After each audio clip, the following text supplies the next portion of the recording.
Madame, Monsieur, bonsoir, bienvenue dans le Club de la Presse. Ce soir, nous revenons sur les propos de la vice-présidente du PPACI, Odette Lorion, sur les libertés en Côte d'Ivoire, des propos diversement appréciés. L'autre point de l'actualité, c'est la fraude sur le gaz depuis quelque temps, une menace pour la population. Et nous parlerons de l'affaire Sonko au Sénégal, le procès de l'opposant renvoyé au 30 mars. Et pour commenter tout ceci, nous recevons Lanciné Bakayoko, il est journaliste, chef du service économie et surtout analyste politique. Bonsoir Lanciné, bienvenue. Valentin Bourguen, journaliste éditorialiste, est avec nous également ce soir. Et nous recevons Dr Bamba Sidiki, il est enseignant-chercheur à l'université Félix Houphouët-Boigny. Et pour terminer, Félix Boni, journaliste éditorialiste. Et ça fait le plein. Messieurs, je vous souhaite la bienvenue. Bienvenue dans le Club de la Presse.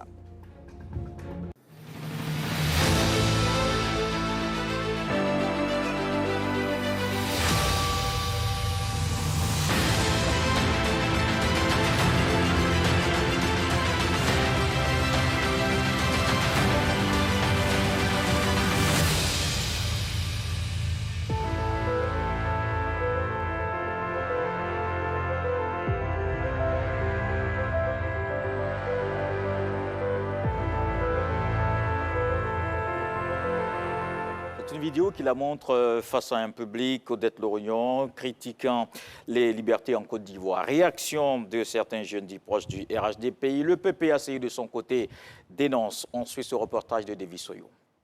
Alors que nous les avons vus ici, pour 46 mercenaires qu'ils ont emmenés en mission, ils ont pleuré. Ouattara a pleuré partout. Il a pleuré dans tous les pays, en France, partout pour qu'on libère ces mercenaires.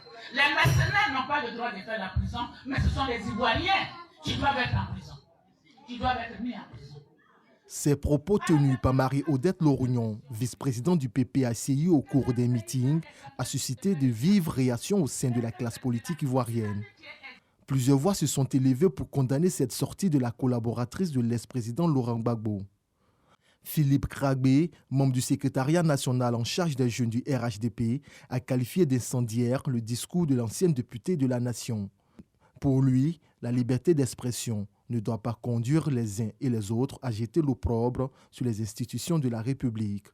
Awassa Abdoul, président de l'Alliance de la jeunesse ivoirienne, un groupement proche du pouvoir, et ses militants ont organisé un rassemblement devant la résidence de Marie-Odette Lorion pour exprimer leur mécontentement. Face à ces réactions, le porte-parole du Parti des peuples africains de Côte d'Ivoire a condamné le rassemblement devant le domicile du cadre de son parti et a demandé la libération de ses militants emprisonnés avant d'évoquer la thèse d'acharnement judiciaire dont fait l'objet son parti. La sortie de Marie-Odette Lorion peut-elle plomber le processus de réconciliation nationale? Alors, c'est une sortie qui a alimenté le débat politique cette semaine. Félix Boni, quel est votre commentaire sur cette situation? Mon commentaire sur cette situation, c'est que peut-être certainement que le langage a fourchu en utilisant encore l'expression mercenaire pour qualifier ce que les militaires ivoiriens qui ont du reste été accueillis publiquement à la télévision, que tout le monde a vu. Toutefois, cela fait partie quand même du discours politique. On ne va pas quand même dicter à l'homme politique d'utiliser ces termes. L'homme politique utilise les termes qui lui semblent adaptés devant son public pour essayer de galvaniser son public. Je dirais que dans un certain contexte, il faut relativiser certaines choses, d'autant plus que c'est une affaire très sensible, un problème militaire qui a opposé notre pays à un autre pays. En abordant ce genre de questions, il faut un peu de la retenue et j'estime que la langue de Mme Marie-Odette Lorion a fourchu. Toutefois, les réactions qui ont suivi ont été très disproportionnées. J'apprécie la réaction, certes, des jeunes du RHDP qui ont fait une réaction politique à un autre discours politique. Par contre, je n'ai pas apprécié cette réaction d'une bande de jeunesse, excuse-moi, entre termes, le groupe, entre autres, le terme qu'ils utilisent, qui s'est retrouvé au domicile de la dame pour aller réagir comme si on était dans un non-État. Nous sommes dans un État, on a un procureur de la République, on a la police, on a la gendarmerie. Et il n'appartient pas à des personnes de se faire justice dans un État. Il faut rentrer dans le canevas des choses, dans le cadre tracé des choses. Ils auraient pu s'organiser au siège de leur formation politique, dénoncer ce qui se fait comme les jeunes l'ont fait, mais se déporter au domicile de quelqu'un pour aller mettre en garde la personne, je crois que ça, c'est une autre phase, une autre manière de faire la politique qui ne doit pas prospérer. Et ça aussi, ça a besoin d'être condamné. Alors, Dr Bamba, vous l'avez suivi, ce débat, cette semaine. Alors, on vous écoute. Oh, bon, nous sommes dans le cadre de la politique et c'est une parole d'une militante. Le discours politique de l'opposition se veut toujours un discours d'attaque. Et l'opposant en tant que tel, il a les éléments en sa possession qui lui permettent de remettre en cause l'État qui est en face de lui. Maintenant, je crois que pour mieux analyser cela, il faut voir d'où part le discours de Mme Lorugnon. Il y a un fait, c'est la condamnation des membres de son parti. Donc, c'est dans ce cadre-là qu'elle fait son discours.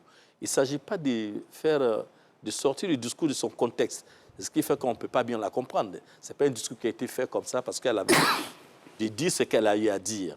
Elle a dit par rapport à un fait. Mais tout ça vise un seul objectif, c'est la libération des militants de son parti. Maintenant, que se passe-t-il? C'est que, ordinairement, lorsqu'il y a un procès, ça c'est le comportement vraiment de beaucoup d'acteurs politiques dans nos pays africains, il y a comme une sorte de remise en cause de la justice. C'est une condamnation. La condamnation est ce qu'elle est et il y a forcément des procédures par lesquelles on doit passer pour pouvoir décondamner ou pouvoir libérer ceux qui ont été condamnés. À preuve, Mme Lorugnon elle-même, face aux jeunes qui sont venus chez elle à la maison, elle est rentrée dans le droit chemin en allant poser plainte. C'est ce qui s'est fait dans la droite ligne pour qu'on puisse plus ou moins poursuivre ceux qui sont en face de lui. Je crois qu'en un mot comme en mille, le discours politique se veut violent. Lorsqu'on est dans l'opposition, on prend en tout cas tout ce qu'on a à sa disposition pour pouvoir griller, je veux dire, comment on appelle ça, pouvoir en tout cas enquiquiner un tant soit peu celui qui est au pouvoir. Alors, Lansana Bakayoko, c'est un discours qu'on peut peut-être situer, comme Dr Bamba l'a dit tout à l'heure, dans son contexte et pas plus. Qu'est-ce que vous en pensez? Moi, je pense que oui. C'est un discours qui peut paraître un discours politique. Et je comprends qu'une opposition est faite pour critiquer le gouvernement. Mais là, j'estime que Mme Lorugnon Nyabri est allée un peu trop loin, puisque en parlant des mercenaires, elle attaque même les fondements de la nation. Parce qu'aujourd'hui, c'est une question de terminologie. Elle aurait pu dire des soldats qui ont été libérés. Mais il ne faut pas oublier aussi que nous sommes dans le contexte ivoirien. Qu'est-ce qu'elle dit? Il s'est battu pour faire libérer les mercenaires et il condamne les Ivoiriens. Nous ne sommes pas naïfs. Nous savons la connotation que cela peut avoir dans le contexte ivoirien. Et j'en suis d'autant gêné qu'elle a poursuivi dans le même discours en disant que la Côte d'Ivoire a des fondements chrétiens et que ceux qui vont faire, eux, ils croient en Dieu, c'est Dieu qu'ils ont prié, Jésus-Christ qu'ils ont prié, et que c'est ça qui a fait que le président Gbagbo a été libéré, et qu'ils ne sont pas dans l'idolâtrie, et que leurs adversaires sont des idolâtres. Et moi, je pense que ce type de discours n'est plus adapté au contexte ivoirien. Il faut surpasser cela. Je pense que les thèmes que l'opposition peut utiliser dans un pays sont nombreux. On peut dire qu'on peut critiquer la gestion du gouvernement, on peut parler de corruption, on peut parler de mauvais travail, mais il y a des sujets sur lesquels nous devons nous retrouver. C'est-à-dire les sujets qui peuvent provoquer des déflagrations au niveau de la nation. Moi, je pense que tout ce qu'on fait, il faut que la nation soit préservée. Et là, Mme Nyabri est dans une sorte de belligérance permanente qu'il faut réprouver. Moi, je pense que dans le contexte ivoirien, nous devons aller à l'apaisement. Il faut éviter de montrer que la Côte d'Ivoire est chroniquement chrysogène. Je pense que ce moment est passé, il faut aller de l'avant, il faut solder, il faut avoir soldé le contentieux de 2011 et ne pas penser au match retour parce qu'en fine, tout cela est lié. Donc je pense que le discours politique, peut-être même au-delà de Mme Nyabri, même au niveau des RHDP, il faut polisser le discours Il faut rendre le discours républicain pour que la Côte d'Ivoire puisse respirer un tout petit peu. On va en reparler tout à l'heure de toutes les façons parce que cette sortie nous ramène à la question du discours politique. Mais première réaction déjà, on va terminer ce premier tour de table avec vous, Valentin Bogen. Oui, bon, moi je veux croire que c'est un discours qui s'est tenu dans un contexte particulier pour Mme Lorugnon. Je le mets sous le compte d'un accès de colère. Je pense que c'est un discours qui traduit plus un moment de colère non insuffisamment maîtrisé, plutôt que, je pense, le fond de sa pensée. C'est vrai que bon, les autres intervenants l'ont souligné tout à l'heure, qu'il y a la posture de l'opposant qui pense que bon, tous les coups sont permis pour attaquer le pouvoir. Bon, est-ce que là, quand c'est le cas, on est dans une démocratie respectable, républicaine ou pas? C'est une posture de certains qu'il faut... Mais encore une fois, je pense que c'est un accès de colère et que on veut bien croire que ces mots ont dépassé sa pensée. Bon, cela dit, je pense aussi que la réaction qui a été en face, pour reprendre un peu ce que Félix a dit tout à l'heure, des jeunes qui se déportent au domicile d'une citoyenne qui a tenu des propos qui ne leur plaisent pas, c'est aussi des choses qu'on n'a pas envie de voir dans une démocratie policée. Ce n'est pas des choses qu'il faut voir, nul n'a le droit de se rendre justice, de la même façon que nul n'est au-dessus de la loi, mais nul ne peut se rendre justice lui-même parce que, écoutez, il y a des institutions, des instances qui sont là lorsqu'il y a un dérèglement. Normalement, dans une démocratie civilisée, dans un état de droit, on doit pouvoir laisser la loi agir en pareilles circonstances.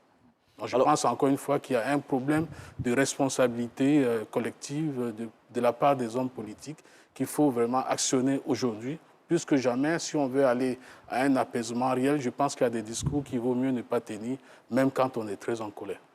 Alors, Félix Boni, action, réaction, ça ramène à la question du discours politique.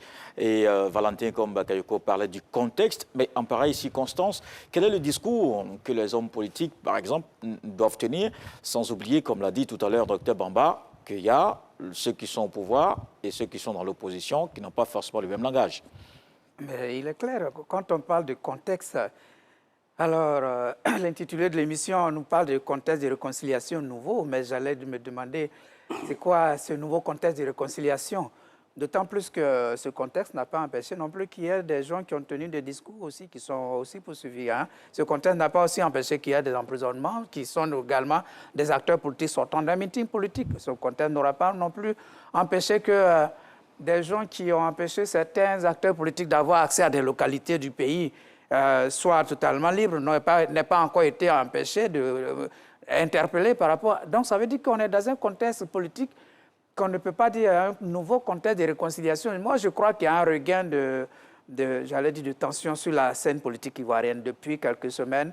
Il y a des activités, il y a des discours, il y a des attitudes qui ne sont vraiment pas de nature à rasséréner la vie politique nationale. Mais je pense qu'il faut qu'on mette balle à terre parce qu'on est dans une période de transition vers 2025. On a des élections locales qui approchent. Nous sommes à mi-chemin de 2025. C'est plus que jamais le moment de pouvoir apaiser le discours politique, soit de l'opposition ou du pouvoir. On n'a pas besoin forcément d'enflammer la situation pour séduire les Ivoiriens. Alors, mais il y a aussi les enjeux. Vous avez parlé tout à l'heure de 2023. Il y a les enjeux et en préparation. Et les enjeux en politique, et les Ivoiriens commencent de plus en plus à appréhender davantage la vie politique nationale.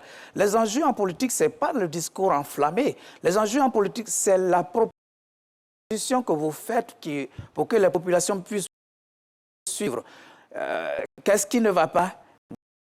Si moi, mes solutions, c'est ça qui doit être, j'allais dire, au cœur du discours politique.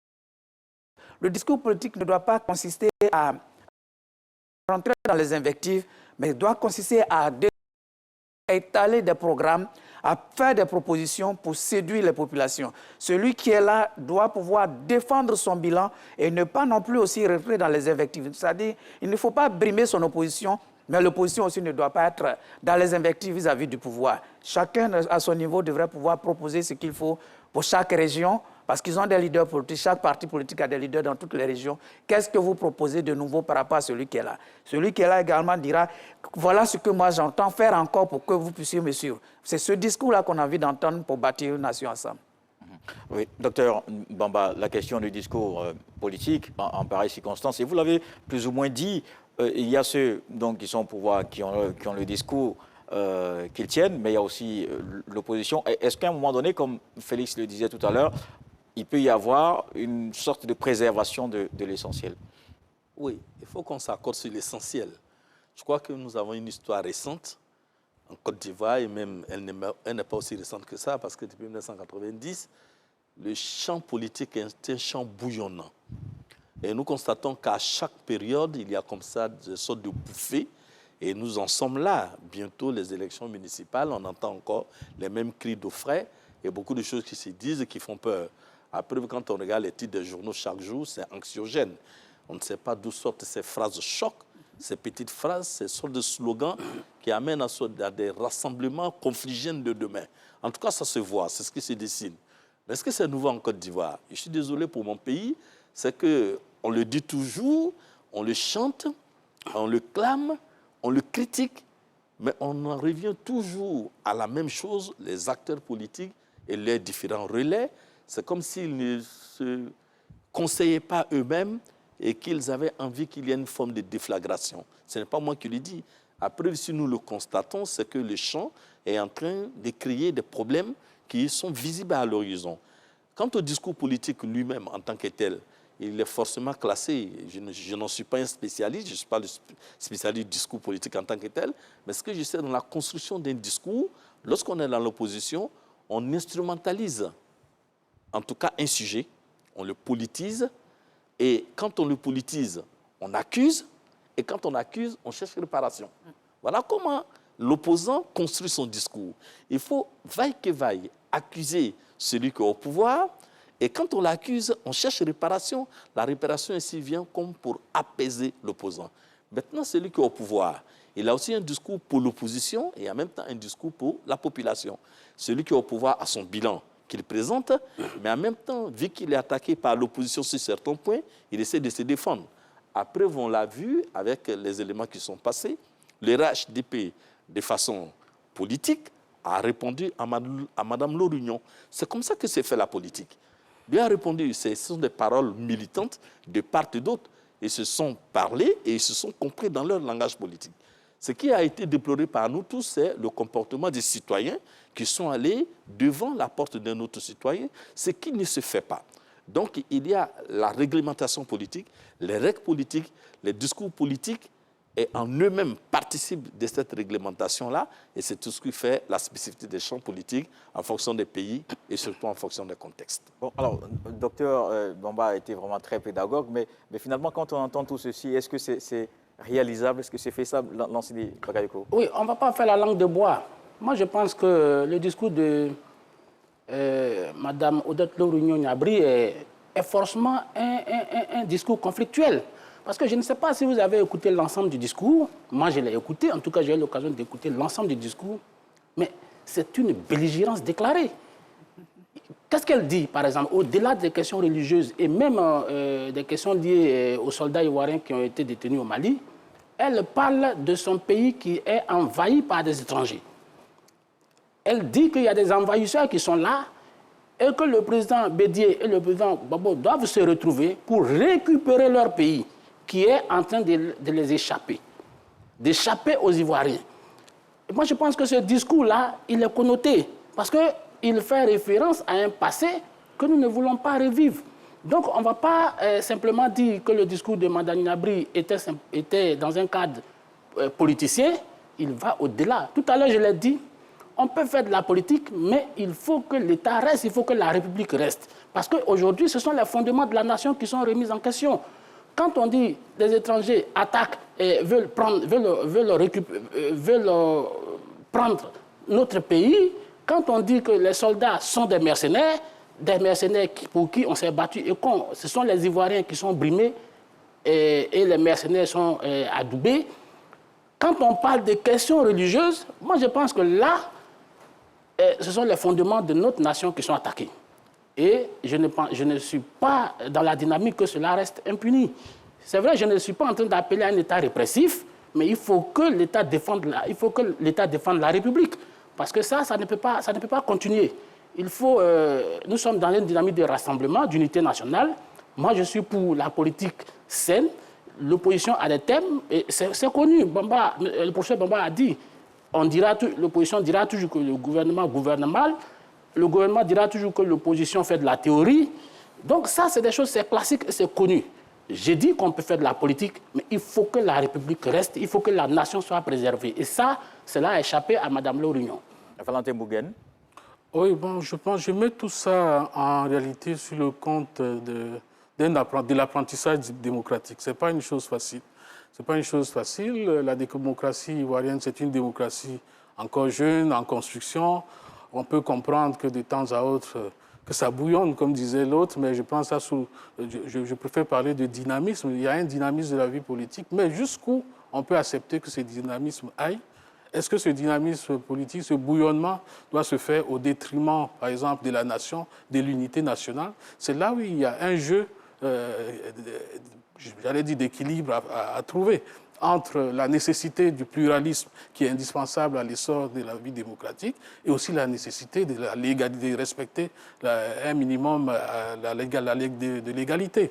Parce qu'on ne peut pas construire, sur une base nulle, vous comprenez. Il y a le cheminement démocratique, il y a des acteurs qui sont en place. On aimerait bien qu'au fur et à mesure que les années passent, eh bien que l'on sente une maturation du processus démocratique et que les acteurs politiques également soient dans cette mouvance et qu'on retrouve des acteurs matures d'année en année.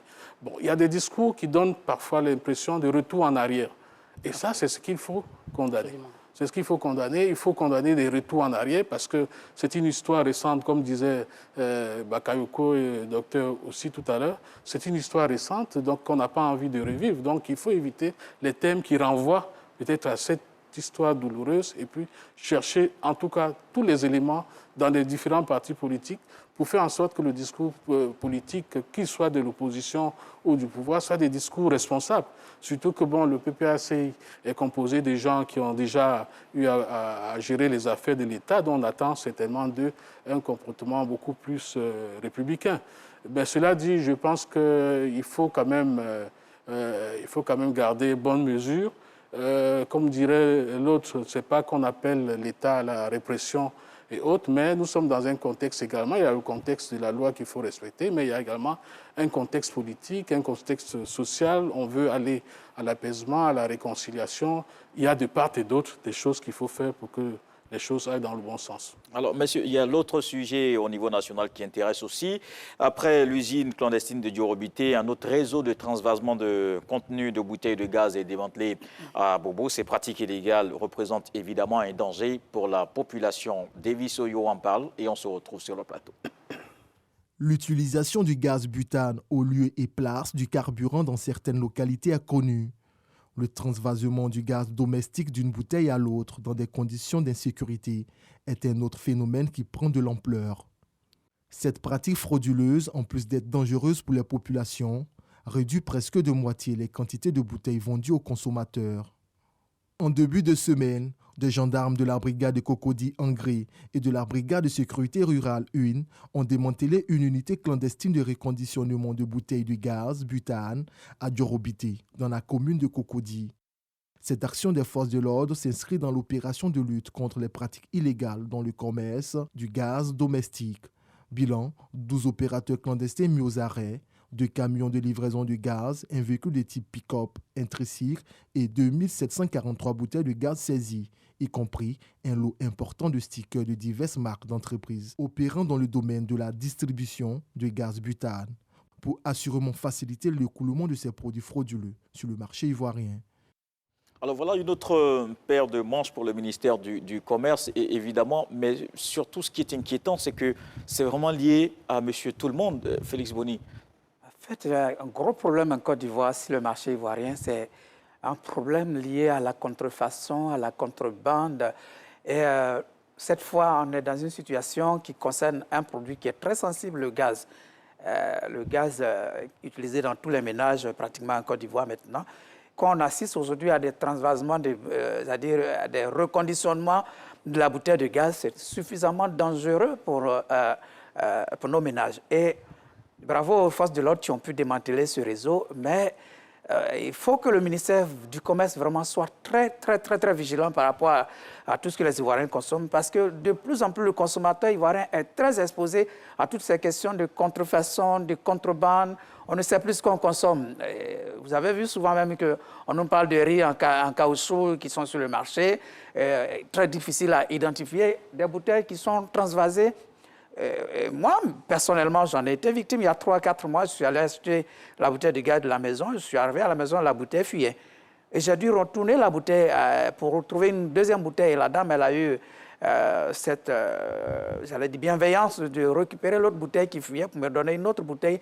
Ça peut certainement se retrouver dans une de ces bouteilles transvasées. Et ça, c'est très dangereux. Elle récupère le danger qu'elle remet dans le magasin. Elle remet dans le lot et pour me remettre une nouvelle bouteille, je ne sais pas si quelqu'un d'autre a dû récupérer la bouteille, mais je suppose qu'elle a dû. Elle m'a dit qu'elle retournerait à son fournisseur. Alors, qui sont ces fournisseurs parallèles éventuellement qui mettent la vie des populations en danger? Je crois qu'il faut remonter le circuit de distribution des bouteilles de gaz, de conditionnement, les fournisseurs, pour qu'on puisse vraiment démanteler tous ces réseaux et mettre les ménages à l'abri.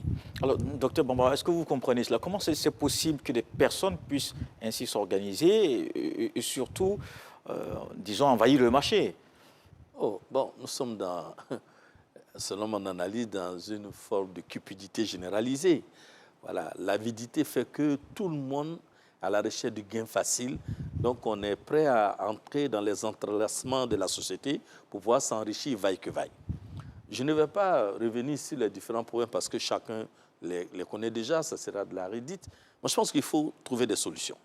Pour moi, la solution, c'est qu'au niveau des fournisseurs, les fournisseurs soient des fournisseurs officiels.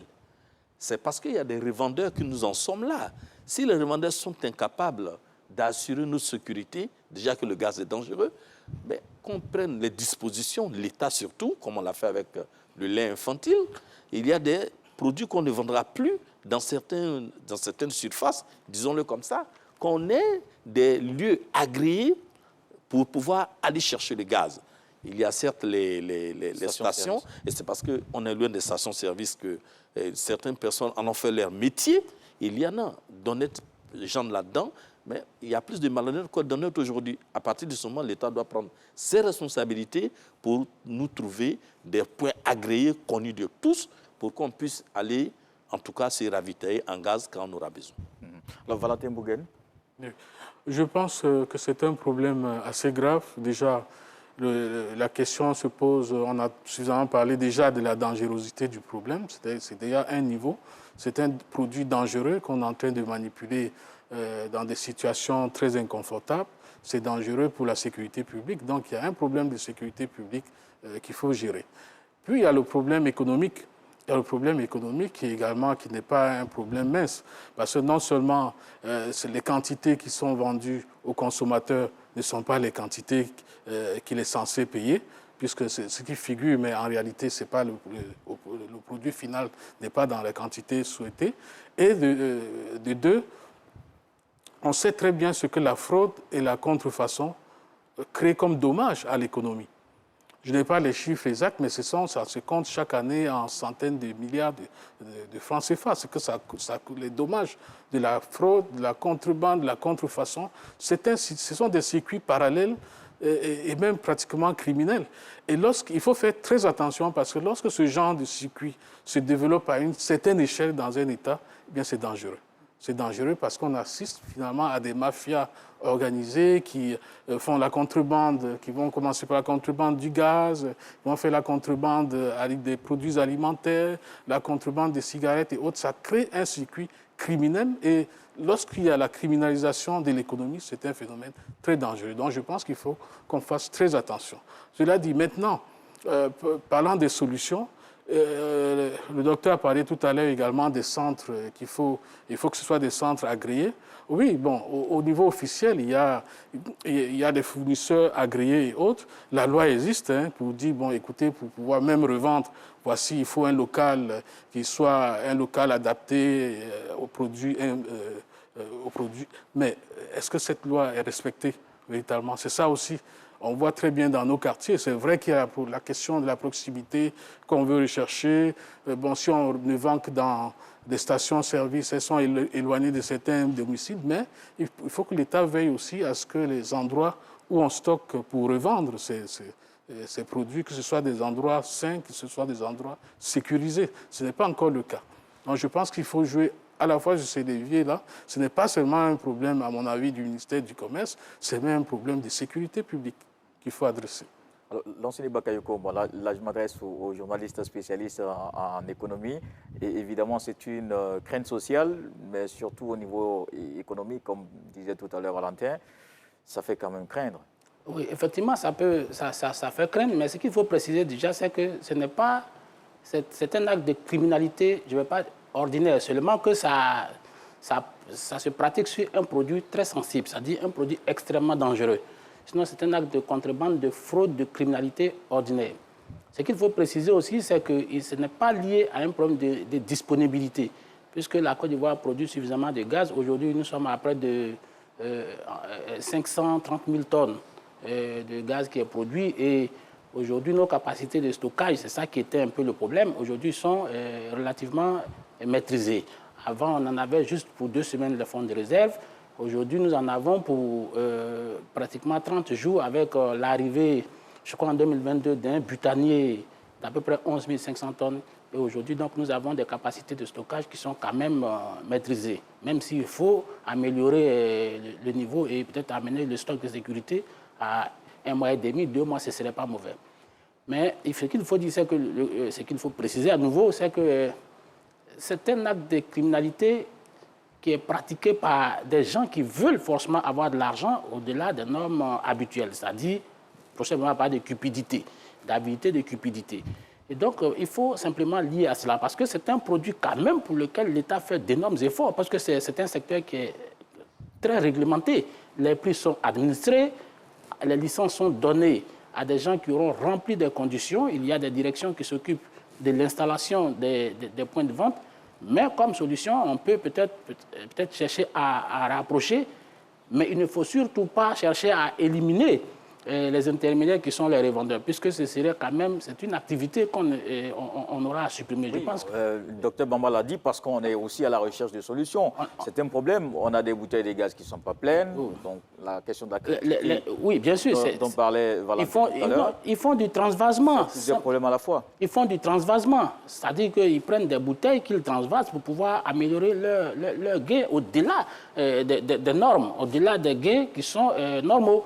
Donc je pense que ce qu'il faut, c'est que l'État doit améliorer la sécurité, doper, en tout cas faire un maillage systématique qui est efficace pour pouvoir débusquer, dénicher ceux qui font cette fraude. Parce que si on demande de réduire, peut-être d'enlever les intermédiaires et d'amener les points de vente à proximité des ménages, ce qui est déjà fait, et si on doit les supprimer, ces intermédiaires, ça pourra venir inhiber peut-être cette économie du gaz-là qui nourrit certes les marketeurs, certes les producteurs, mais aussi les revendeurs.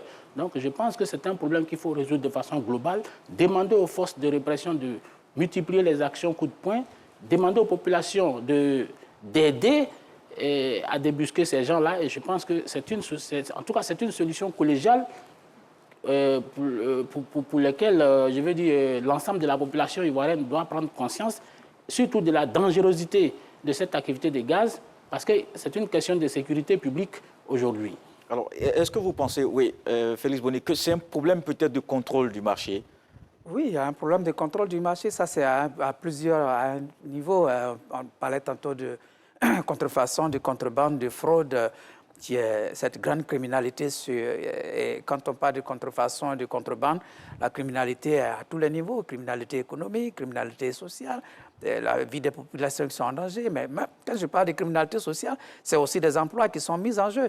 Alors, lorsque Bakayoko parle de ne pas réduire, enlever peut-être le pain à des gens, c'est-à-dire pour moi réduire le circuit de distribution pour avoir une maîtrise de la fiabilité du produit pour sauver des vies, il n'y a pas matière à débat.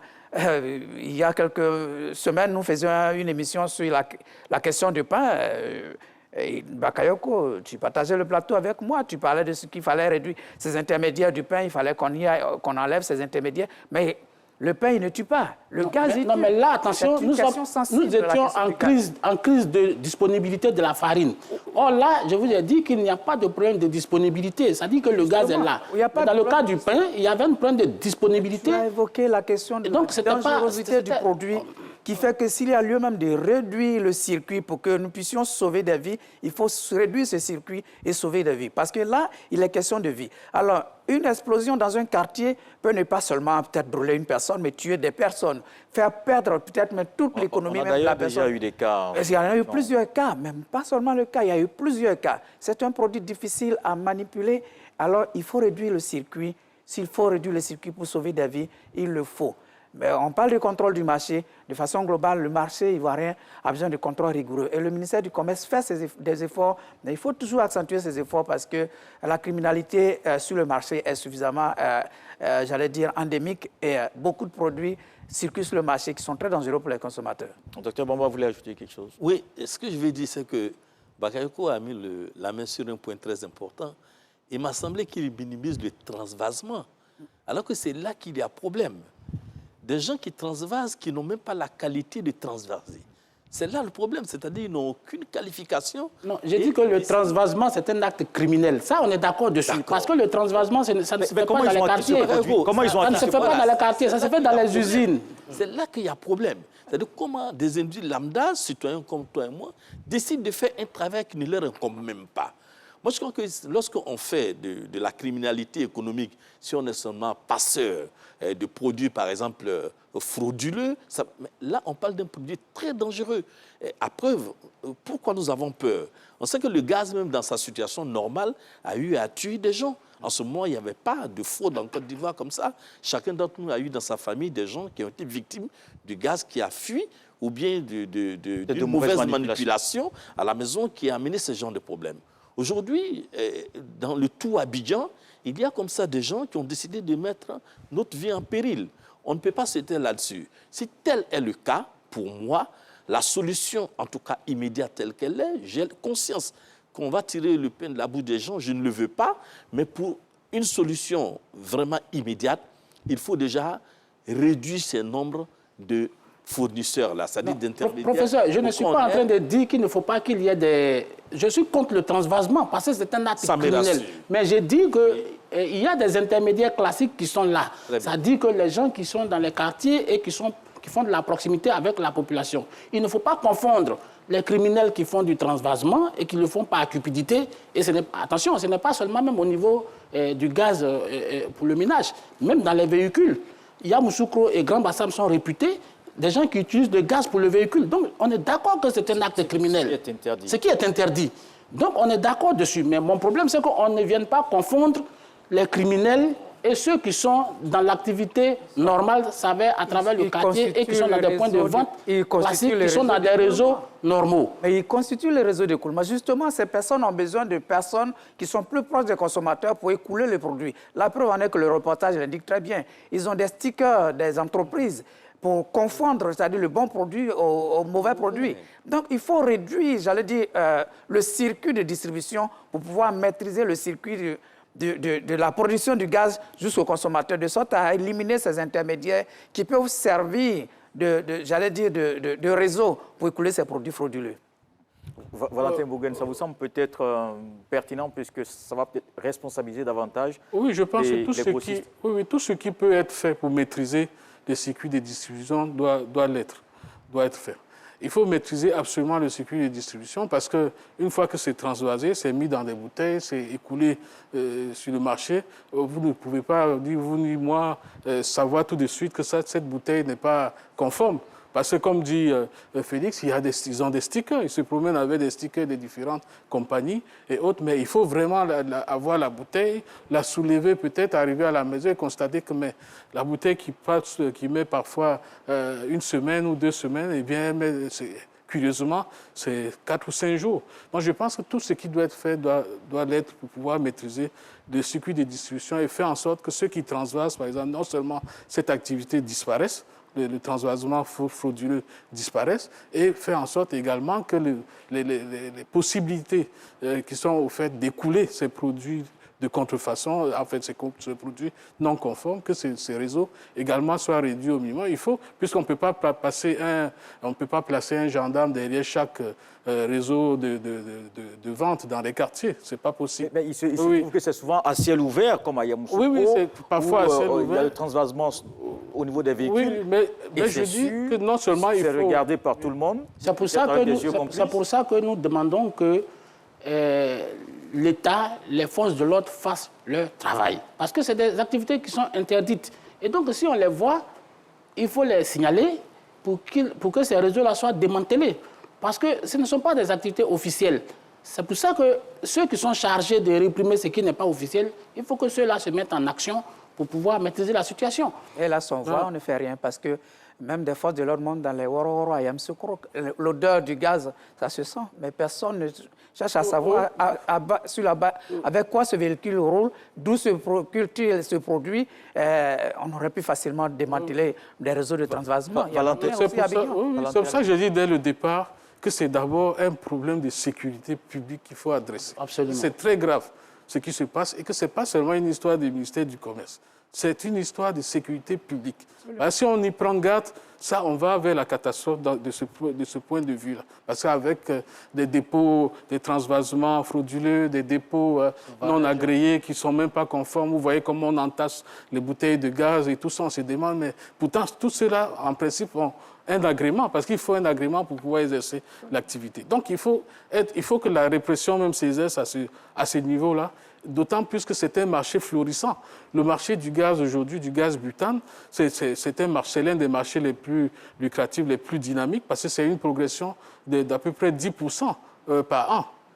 C'est à peu près 10% par an et jusqu'à l'horizon 2030, on pense qu'on peut être déjà à un niveau même de consommation d'à peu près 900 000 tonnes. Donc vous voyez, les quantités sont énormes et si l'on y prend garde dès maintenant... Nous étions à 142 000 en 2012, 142 000 tonnes en 2012. Aujourd'hui, nous avons quasiment triplé, disons, en tout cas, la mise à disposition de ce produit. Ça veut dire que c'est un secteur qui est en croissance permanente et donc il va falloir réguler davantage et mettre des mesures, en tout cas un dispositif qui puisse permettre de maîtriser l'ensemble de l'environnement de la commercialisation du gaz. D'accord. Alors, on passe au troisième et dernier sujet de ce soir. L'affaire Ousmane Sonko au Sénégal, quel est vraiment le problème? Plusieurs manifestations dans les rues de Dakar lors de la troisième comparution de l'opposant. Le leader du PASTEF dénonce une tentative d'assassinat. Le procès en diffamation est renvoyé au 30 mars. Davis Oyo. Depuis quelques jours, la tension monte au Sénégal. Des affrontements entre partisans d'Ousmane Sonko et forces de l'ordre ont éclaté dans plusieurs quartiers de Dakar, en marge du procès du potentiel candidat à la présidentielle sénégalaise. La nouvelle figure emblématique de l'opposition sénégalaise est inculpée pour diffamation. Ousmane Sonko, maire du Ziguinchor, principale ville de la Casamance, a accusé l'actuel ministre du Tourisme, Mame Mbaye Niang, de détournement de fonds. Son procès semble faire apparaître deux fragments du Sénégal. La coalition de la majorité présidentielle a accusé l'opposition d'être irresponsable et de chercher à déstabiliser les institutions de la République. Attendu jeudi dernier pour son procès, d'ailleurs reporté au 30 mars, des heurts ont éclaté entre ses sympathisants et les forces de l'ordre. Les déflagrations des grenades, de désencerclement et des tirs de gaz de lacrymogènes ont résonné dans plusieurs banlieues de la capitale pour empêcher tout regroupement. Pour les observateurs, Ousmane Sonko est un populiste avec un verbe direct et une idéologie de souverainiste. Il joue sur cette fibre pour se faire adouber par ses sympathisants. La rue est sa principale arme de défense. Ses discours tranchés vis-à-vis de la France plaisent beaucoup à sa base. L'ancien maire de Dakar et l'ex-président Abdoulaye Wade ne cachent pas leur soutien à Ousmane Sonko. L'ancien inspecteur des impôts, quasiment inconnu du grand public il y a 7 ans, qualifie ces inculpations de complot. Un autre dossier pèse sur la figure de proue de l'opposition. L'affaire Adji Sarr, cet employé des salons de massage qui l'accuse de viol et de menaces de mort. S'il est condamné à plus de 3 mois d'emprisonnement ferme ou à plus de 6 mois avec sursis, le code électoral prévoit son inéligibilité. Ousmane Sonko serait alors hors jeu pour l'élection présidentielle prochaine au Sénégal. Alors, avant de répondre à cette question, Félix Boni, quel est le premier commentaire que vous faites sur cette affaire d'Ousmane Sonko depuis quelques jours que nous suivons au Sénégal? Je vais vous citer un jeune auteur qui, hier, sur Mediapart, en commentant ce qui se passe en France, a écrit ceci. L'exécutif est certes très légitime, mécaniquement, en vertu des textes et de la solidité des institutions. Mais il a perdu ce qui donne vie à la vraie légitimité politique en démocratie, un certain degré d'adhésion populaire. Un certain degré d'adhésion populaire. La démocratie repose sur l'adhésion populaire. Alors, sans rentrer dans le fond déjà de ce qui se passe au Sénégal, ce que j'observe, c'est qu'on a un monsieur qui s'appelle Ousmane Sonko, un ancien cadre des services financiers du Sénégal, qui a acquis une certaine popularité au Sénégal, qui a l'ambition de devenir président de la République au Sénégal et qui fait face à des déboires politiques, judiciaires plutôt, des déboires judiciaires qui se multiplient au fur et à mesure que l'on se rapproche j'allais dire, de la date des élections. Quand je suis l'histoire de Sonko, à partir de la question d'Aguissa, ça me rappelle une certaine affaire Nafissatou Diallo, qui a eu un impact sur la carrière, j'allais dire, la trajectoire politique de Dominique Strauss-Kahn. Et quand je regarde tout ceci en Afrique, je suis un peu désespéré. Parce que si on devrait activer des procédures judiciaires pour peut-être faire barrage à un adversaire politique, je crois que c'est suffisamment dangereux. Parce que j'ai suivi un peu ce qui se passe, tout l'artillerie qui bloque ce monsieur, qui l'empêche de sortir de sa maison, qui a rappelé aussi un certain blocus au Golfe, ici à Abidjan, seulement qu'ici nous étions dans une situation de belligérance, avec deux forces belligérantes en présence, ce qui est différent de ce qui se passe au Sénégal, où il n'y a pas de belligérants. Il y a un discours politique et il y a une force disproportionnée qui est déployée par rapport à un discours politique, et pour moi, c'est incompréhensible. Docteur Bamba. Le cas sénégalais, un opposant qui veut être président de la République, le décor est planté et qu'il y a des déboires judiciaires. Pour moi, il y a une instrumentalisation, ça se voit, et c'est comme ça que l'opposition fonctionne.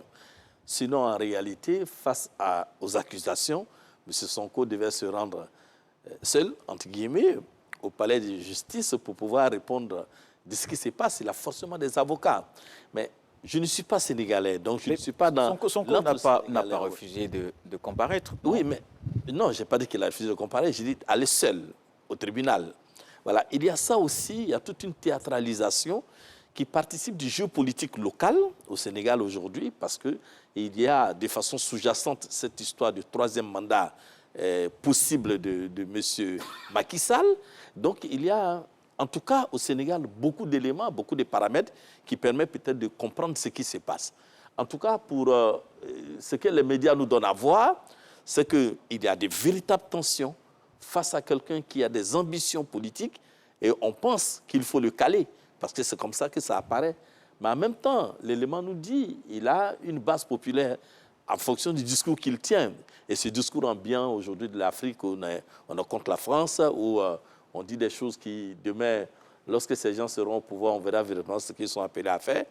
Beaucoup de choses comme ça sont données en pâture à la jeunesse qui réclame ce genre de discours-là. Bon, est-ce que ça va payer ça? Je ne sais pas. Je crois que Sonko est dans cette dynamique-là. Et c'est cette dynamique peut-être qui crée sa popularité, mais en même temps, son impopularité peut-être pour ceux pour qui il est un peu gênant. Voilà. Dans la suite du on verra. Alors, là, oui, l'enseignant Bakayoko sur la situation Ousmane Sonko et ses déboires avec la justice sénégalaise. Oh, moi, je pense que ce n'est pas nouveau. Moi, je considère Ousmane Sonko comme un leader de substitution, disons peut-être même comme un leader de dépit. Parce qu'en réalité, il joue de populisme. Sinon, les procédures qui sont engagées contre lui, la vie politique sénégalaise a toujours fonctionné ainsi. Et on peut peut-être faire un bref historique. Même Mamadou Dia, depuis 1957, président du Conseil, et Senghor, en 1962, vous avez vu que Mamadou Dia a terminé en prison, condamné à mort. Il a été sorti de prison en 1974. Dès qu'il sort de prison, c'est Abdoulaye Wade qui vient et qui rompt le consensus politique. On était dans une situation de parti unique. Abdoulaye Wade même a consommé de la prison aussi, d'abord avec Senghor, puis avec Abdou Diouf. Et vous avez vu toute la trajectoire d'Abdou Diouf. On a vu des opposants qui ont eu maille à partir. Je pense à Ibader Thiam, je pense à Djibo Letika, je pense à Ahmad Dansoko. Tout cela ont goûté à la case prison. Et même quand on va, lorsque Abdoulaye Wade prend le pouvoir, il y a d'autres leaders qui ont maille à partir avec lui. Mais la vie politique sénégalaise, je pense à Idrissa Seck, par exemple, l'ancien maire de Thiès, et à d'autres leaders politiques. Ça a toujours été comme ça. Et donc, quand Macky Sall vient, on voit aussi l'ancien maire de Dakar, Khalifa Sall, le fils Wade. Il soutient Sonko. Oui, qui durait Sonko. Mais c'est une question, c'est une sorte de revanche qui est. Aujourd'hui, Macky Sall a réussi quand même à décapiter l'ensemble de l'opposition, parce qu'aujourd'hui, il en existe. Fort quand même, ça. Oui, il a décapité l'ensemble de l'opposition, puisque les vrais opposants, c'était qui? C'était Khalifa Sall, c'était le fils Karim Wade, mais aujourd'hui, ceux-là sont empêtrés dans des procédures judiciaires qui font de telle sorte aujourd'hui qu'ils ne peuvent pas être candidats. Ousmane Sonko, c'est un leader syndical, a priori. Et puis bon, il est dans une posture un peu de revanche, puisque il a été radié par Macky Sall de la fonction publique pour ses prises de position qui étaient en rupture avec la vie de fonctionnaire. Donc, je veux dire que Ousmane Sonko est dans une sorte de populisme qui lui va bien. Mais je pense que la vie politique sénégalaise a toujours fonctionné ainsi.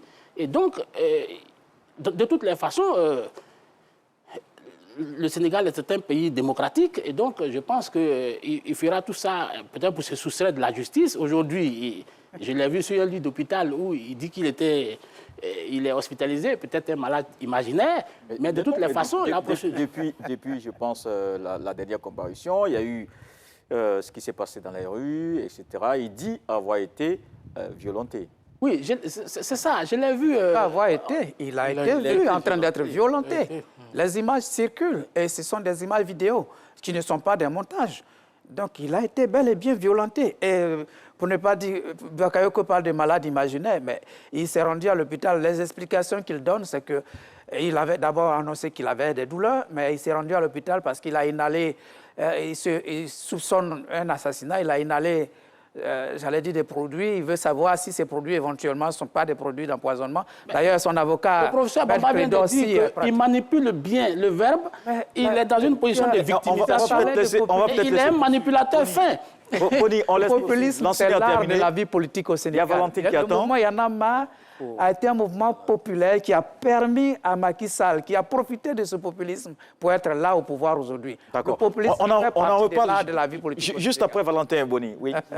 Moi, je pense qu'aujourd'hui, on ne peut pas jeter l'anathème sur Sonko en disant que c'est un populiste, parce que ce n'est pas le premier populiste, ni en Afrique, ni en Europe, ni en Amérique aujourd'hui. Ce sont les populismes qui sont en train de prendre le pouvoir pratiquement partout. Donc on ne peut pas l'incriminer pour sa posture. Par contre, ce qu'il faut dénoncer, c'est toute tentative d'instrumentalisation de la justice à des fins politiques. C'est ça qui est dangereux en démocratie. Or, le Sénégal a souvent donné l'exemple d'une démocratie un peu moderne. C'est vrai qu'il a rappelé des faits pas très glorieux.